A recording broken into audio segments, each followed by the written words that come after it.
watching EBN TV, transforming your world.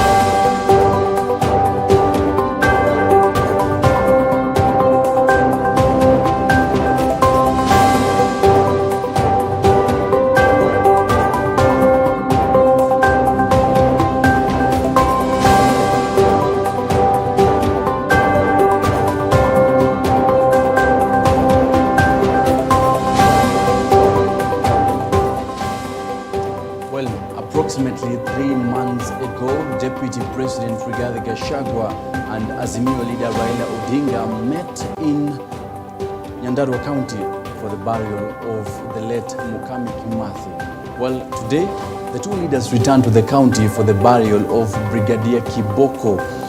The politics this time round being slightly different from what it was back then, with Odinga insisting that he is not interested in any type of Sumkate government with President William Ruto, and Deputy President Adika noting or rather condemning Odinga for his maandamano approach.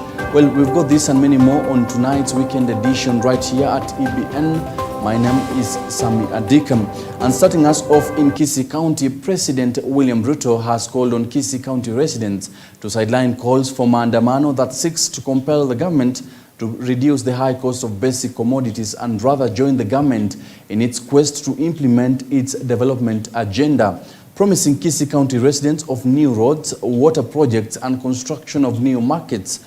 Ruto has reassured Kenyans that all corrupt government officials will be dealt with accordingly.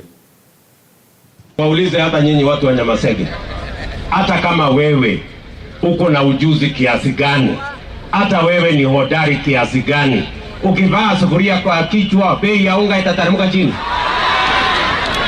Niwaulize, hata kama wewe ni shujaa kiasi gani, hata kama wewe ni uganga sijui uchawi, hata kwa dawa, bei ya unga inaweza kuteremka hadi kwa sababu umevaa sufuria kwa kichwa? Sio ni ujinga? Ama ni upumbavu? Ama ni yote mbili? So, tafadhali, jameni, mimi nataka niulize ndugu zetu, tuwache kuwahadaa wa Kenya. Ati tukifanya maandamano, tuharibu mali ya wananchi, tuharibu biashara ya watu, tuchome lami. Saa hii tumekuja hapa kuanzisha hii lami tujenge. Mimi nataka niwaulize, mnataka hii pesa tunatumia kutengeneza hii lami ati mtu wakuja wakishe moto hapa haribu achome lami? Bana, hiyo mchezo wa kwende. Ama namna gani jameni? Tuko pamoja? Now in Nyandarua County, just 3 days after Deputy President Adika dismissed the ongoing bipartisan talks between the government and the Azimio la Umoja coalition, claiming that nothing will come out of the talks, Azimio la Umoja One Kenya leader Raila Odinga has dismissed claims that he is interested in power sharing with the government. DP Gachagua also stated that the government will not allow any demonstrations led by Odinga henceforth. The two met on Friday at the funeral service of Mau Mau War veteran John Kagwe, alias Brigadier Kiboko, at his home in Ngorika, Nyandarua County. Brigadier John Kiboko died on August 18th at the Nairobi hospital where he had been receiving treatment. Former Prime Minister, you demonstrate, you picket, but let it be peaceful. And this country, all the demonstrations you have led, none has ever been peaceful. They have all been violent. And that is why the government will not allow any demonstration anywhere in this country. We fear you. The reason, ulikuja unakapata na mtoto wetu Uhuru Kenyatta alikuwa mtu mzuri. Alitupenda. Alitufanyia kazi. Mliposhikana na yeye akageuka. Akija kwako alikuwa anacheka. Akija hapa ako na makasiriko. Tukakuwa na wasiwasi. That is the reason, and I must tell you that is why tukisikia mambo ya salamu tunakuwa na uoga. Pale manake hii si mzaha, au jamaa wataenda na baadaye hatutaweza kutoa heshima kwa mtu ambaye alikuwa anaongoza jeshi ya kupigana na mbeberu ili nchi yetu iwe huru. Kwa hiyo mimi ninasema tuko na deni ya huyu mzee ambaye inatakikana ilipwe. Polisi waache kupiga watu wetu na risasi. Hiyo unaumiza maisha ya mtu ambaye ni Mkenya kama wewe. Kenya ni sisi zote pamoja. Kama tungeungana pamoja kama Wakenya, uhuru hangepatikana. Mimi sitaki kuwa naibu wa rais, sitaki kuwa waziri mkuu. Yale yote mimi nishakuwa. Mimi sina haja. Weka pole pole, usiseme ati sisi hatutaki, wanataka mtu mkati, ameongea na Ruto amewawidhia nini? Mimi nikutana na Ruto lini? Well, and now on matters dialogue, the National Dialogue Committee has dismissed Deputy President Rigathi Gachagwa's sentiments on the ongoing talks between the opposition and the government. Wiper Party leader Kalonzo Musyoka and UDA Party chairperson Cecilia Mbarire have called on Kenyans to ignore Gachagwa's sentiments and focus on the framework agreement set to be tabled at the Senate come next week. The National Dialogue Committee will sign the framework agreement on Wednesday and start a 16-day negotiation process. On the basis of utmost good faith, this is an important national exercise. And it will be good for any leader who has who wishes well for our motherland to stand properly guided. We are, as a team, operating as if nothing has happened outside there. We are here because we have clear instructions to be here, and so we should not send any fears to anybody that we may in any way be wanting to stay away or not be party to this. So we are here legitimately and with clear instructions, and as long as you see us here, please don't take too seriously what you hear outside of this meeting. Yes, agreed on the framework agreement that we will sign next week. We've also received the consolidated issues as proposed by the technical teams. They have clustered them in various titles. Again, those will be discussed next week. The issues are framed. The agenda we have now is not that of Kenya Kwanza or Azimio. It is condensed into one document, so we expect the media to help us so that you don't create unnecessary division. So issues are framed, and so we expect then the Senate will sit on Tuesday. In fact, we are told that a necessary notice has already gone out. Well, Kirinyaga County Woman Representative Njeri Maina has recorded a statement at Kerugoya Police Station following fracas witnessed in the county that led to her head injury on Monday. Maina was accompanied by her lawyer Otiende Amolo and Kirinyaga MCS Eric Mushina, Moses Mwigi and David Mathenge. On Tuesday, the woman representative was transferred to Nairobi Hospital from Kerugoya Hospital after sustaining head injuries during a confrontation between two conflicting factions engaging in stone throwing. Furahia ya kwamba mawakili wamejifikisha hapa na tumepewa cooperation na police officers na DCI, na tunawashukuru sana. Manake tunajua ya kwamba wao ndio wanalinda usalama, na mimi nina uhakika ya kwamba wakifanya uchunguzi watashika wale watu ambao walifanya hivyo vitendo. Manake ni watu ambao majina nimewapa, ninawajua kwenye video ambazo zimezunguka kwenye social platforms, watu wako nazo. The first aspect relates to the injury, the assault and bodily harm that she suffered, and we've gone through recording that with the DCI officers, and we must say that they've been quite courteous, and we've recorded fully as is necessary. It is our expectation that because she was assaulted by people she's able to identify, we expect that they will finish the investigations quickly and bring those people to book. The second aspect relates again to her injury, but now not to the criminal file, but to the civil matter that we shall file. She was actually injured within the vicinity of a police station.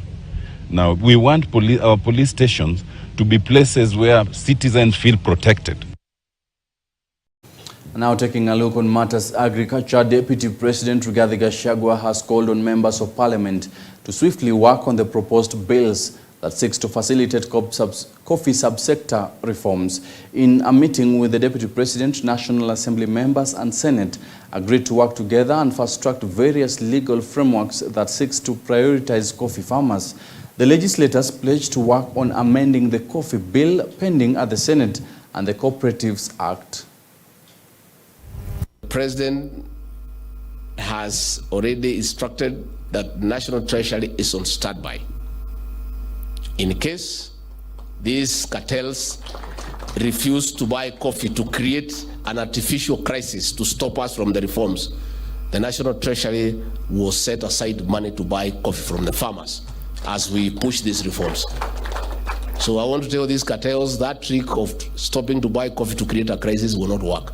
As we talk, we have already put money in the budget for 2023-2024 to enhance the capacity of our mills in Dandora, in Sagana, and in Meru. So the reforms have begun in earnest. Even before you get to the legislative framework, KPCU will be up and running. Again, please look at the issue of multiple licensing. Through these reforms, through the regulations, through the amendments to the Cooperative Act and the Coffee Bill, please look for a mechanism on how to restore huge societies so that we can benefit from economies of scale. And this can be done through legislation. Of course, the officials will fight. Again, we must be prepared. Naysayers and cartels are working hard against us. Since the coffee conference in Meru County, the market has been disrupted to majorly sway the farmers' trust in these reforms. I want to reassure the farmer that we will not be intimidated to cow in. We have put in place measures to cushion farmers in case the market is negatively affected as we undertake this radical surgery. And now on matters education, the Association for Educational Assessment in Africa 39th Conference held in Nairobi has been concluded earlier today. The Kenya National Examinations Council CEO David Njegere has been appointed as the new president of the association. Njegere has insisted on the need for African countries to invest more on education. For propagating the educational ideas of Africa, the African child. It is an attempt to harmonize the various strategies deployed to moving education forward so that at least we can speak with one voice. In my own little corner, the quality of education in any country is determined by the quality of assessment. And of course, you know, the quality of any country is determined by the quality of education. Education is the superstructure of the society. Sorry, education is the substructure of the society. And if the substructure is rickety, then the superstructure cannot stand. Indeed, it is a great honor for me, the Kenya National Examinations Council, the government of Kenya, the Eastern African region, to be bestowed the presidency of this great association. I wish to assure all the delegates present that I will steer the association to its optimal performance in realizing its objectives. First, allow me to congratulate Dr. Njegere as he takes over the presidency of the association. This is a great honor. This is a great honor to the Kenya National Examination Council and to us as a country. The Ministry of Education will support you as you serve the association and move it to even higher horizons. We must uphold the best practices in educational assessment by interrogating the weakness of the assessment in our respective countries and coming up with right solutions to these challenges. And now moving to Kajiado County, Health Ministry in the county has supplied medicine worth 30 million Kenya shillings in different public health facilities in the county. The move is aimed at reducing cases of lack of medicine and improve on service delivery to Kajiado County residents. Kuna madawa za kila sub county ya kuongezea zile ambazo tayari tumezituma. Dawa hizi ambazo tuna flag leo ni zile ambayo tunaita fast moving item, zile ambayo matumizi yao ni matumizi ya juu. Is part of the county's effort to ensure that our facilities, starting from the lowest of the health centers coming up to hospitals, just to make sure that we provide appropriate care to our patients. Bado tuko na zahanati zetu ambazo hazina daktari za kutosha na nurses wa kutosha, na ni vizuri niwaeleze kwamba pamoja na kuzingatia ujenzi na kuongeza facilities zetu na kupandisha hospitali zingine ngazi, hizo hospitali pasipokuwa na wafanyikazi wahudumu ambaye wamekuwa train katika sehemu hiyo, itakuja kuwa tu ni buildings zingine tu. We have distributed drugs. We will be at cross with anybody who will try to divert those drugs for purposes that are not intended for. We again will be on the watch out to just ensure that our drugs will only remain in our hospital and they will not find their way to the private chemist. And we just want to alert officers responsible for every sub-county to make sure that these drugs are received, or these items are received promptly and are dispersed to every unit that is supposed to get there. And of course to give caution that pilferage will not be tolerated. Well, and now moving to Homa Bay County. The county has been losing 300 million Kenya shillings every fiscal year in paying ghost workers. According to a research conducted by PricewaterhouseCoopers, 322 workers had no right papers, 479 had fake papers, 3 were under the age of 16, 556 failed to submit their papers, 237 failed to undergo interview, with 10 found to have forged employment letters. Governor Gladys Wanga has vowed to take action against the said individuals in accordance with the law. Has also exposed a number of glaring issues, including but not limited to staff without any papers to support their recruitment but earning salaries, staff with academic papers that have been confirmed as fake by the Kenya National Examination Council, and other institutions of higher learning, staff who have been earning but do not know any of their colleagues, just by name, leave alone their immediate supervisor, staff who are employed while underage, under 16 years, as per the Act, glaring erratic job grade placement, promotions, and over and above the most obvious cases of erroneous employment or semblance thereof. Now heading to the northern part of the country, elders from the two conflicting communities in Garissa County have reached an agreement to end the conflict witnessed earlier on. In the 3-day meeting, the leaders also addressed compensation procedures for those who lost their kins during the conflict. The leaders have also been directed to hold meetings with their communities in a bid to end the conflict. National Cohesion and Integration Commission (NCIC) will be leading the second phase of peace talks between the conflict communities in a record time, 4 weeks, and put to sleep the unrests in Garissa County. Watu wamediscuss, tumekubaliana yale ambayo imepita tusahau, ya ingine yasitokee, na wale ambayo wameafa, ambayo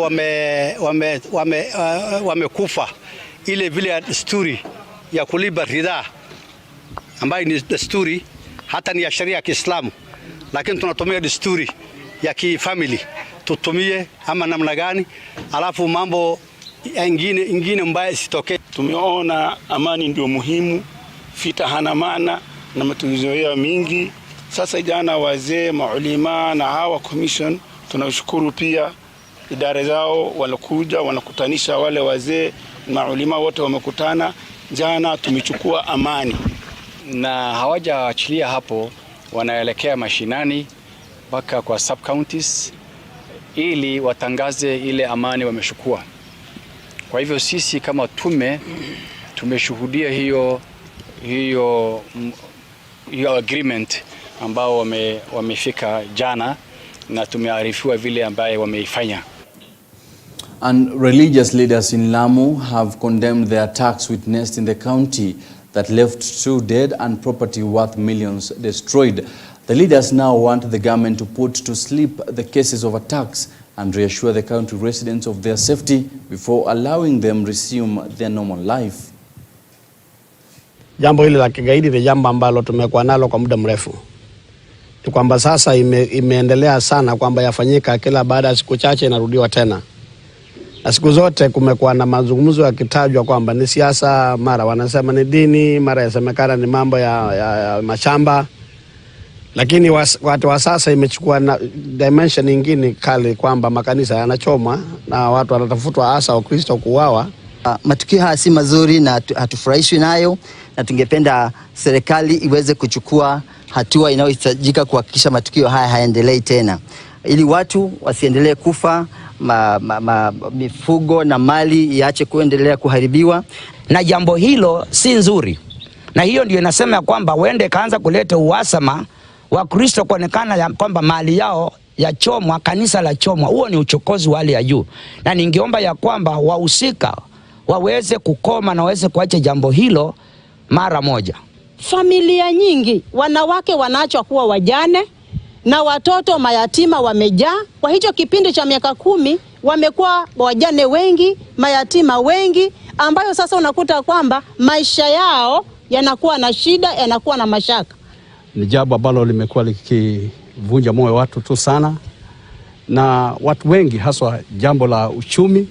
Watu wamekuwa ya kwamba wale wanakuja kuchukua vitu from Lamu wakipeleka up country kwa sababu ya kusikia vituko kama hizo, definitely wanasikia woga.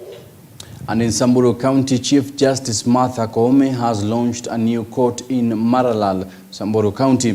Koome has insisted that the move will help ensure, or rather, the move will help ease and search for justice in the county. Samburu County Governor Lati Lelelit has called on CJ Koome to put in place necessary educative program to enlighten the county residents on the country's judicial system.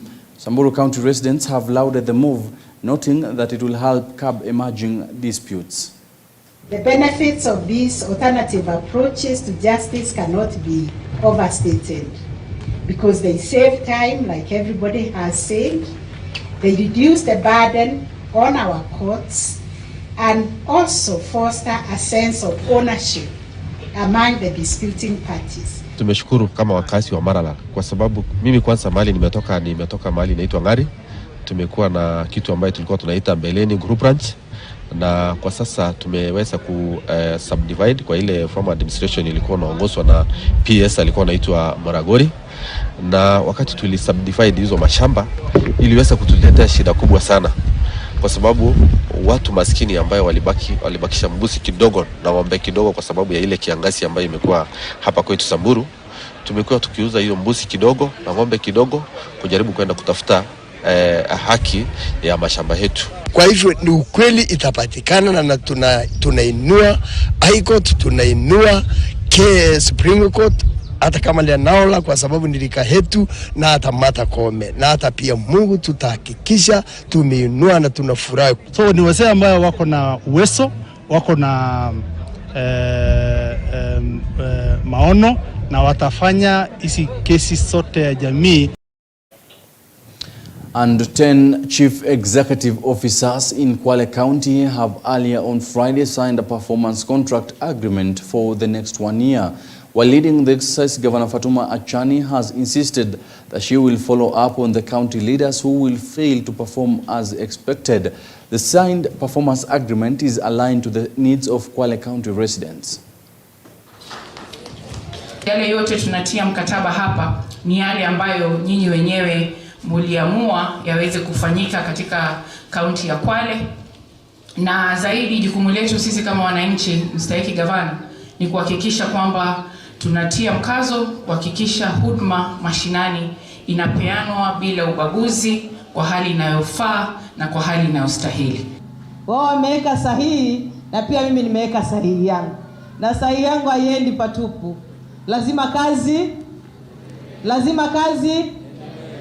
Tumepeana hapa, wamenihakikishia ama wametuhakikishia kama Wakwale ya kuwa yale ambayo yako katika kila kitabu ni yale ambayo wanafaa kuwafanyia wananchi, na yote by July next year watakuwa wameyakamilisha yale ambayo yako katika kile kitabu. Youth Affairs, Sports and Arts CS Sababu Namwamba has called on the youth to be creative and innovative as the country is in need of employment opportunities. Speaking during the launch of Vijana to Invest in Nairobi, the CS has insisted that the youth should be co-creators of employment. The initiative seeks to equip the youth with necessary entrepreneurial skills to overcome unemployment. The initiative will also hold business ideas competitions with winners awarded 10 million Kenya shillings. The ordinary thinking is that I want to finish school, graduate, and then find a job. And so the biggest conversation everywhere is the rate of unemployment. How many young people are getting out of school, getting out of college, graduating, and joining this jobless mass? We must shift that paradigm. Today, we are almost a net importer as a country, yet our young people can engage in simple manufacturing processes. Why would we import, for example, crisps? Something that our young people can engage in, and other smaller manufacturing initiatives that we could support them to think through them, build those solutions, and support them to access funding.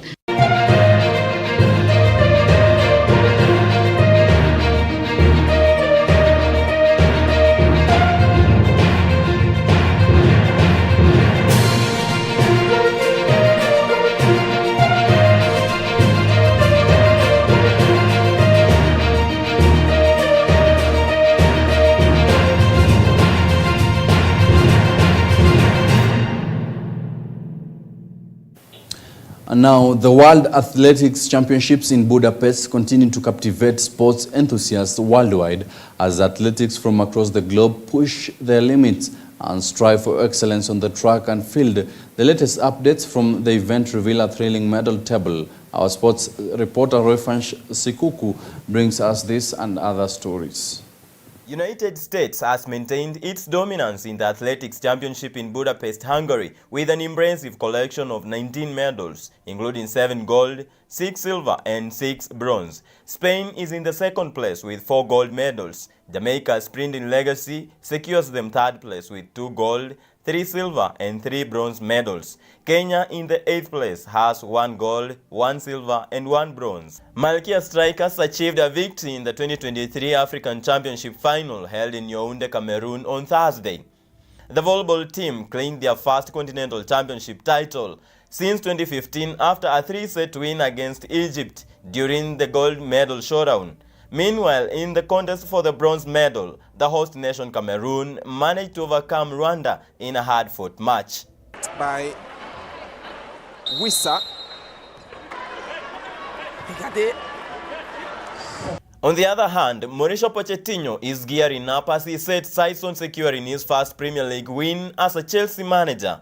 The upcoming clash against the newly promoted Luton Town, scheduled for Friday night, holds significance for Chelsea after 2 challenging matches since the league's commencement 2 weeks ago.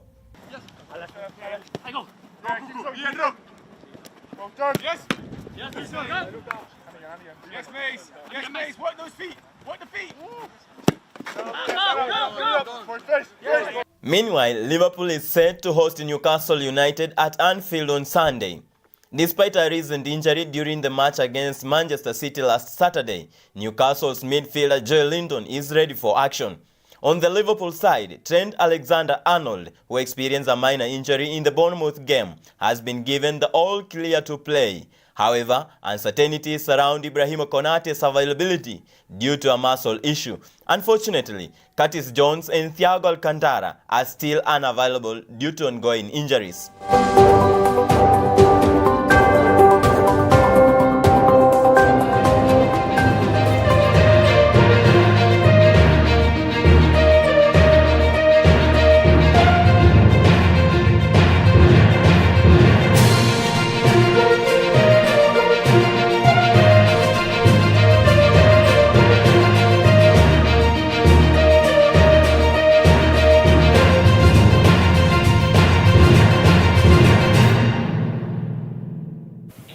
Well, that marks the end of tonight's EBN Weekend Edition. Many thanks for following through. My name is Sammy Adika. Do enjoy the rest of your weekend.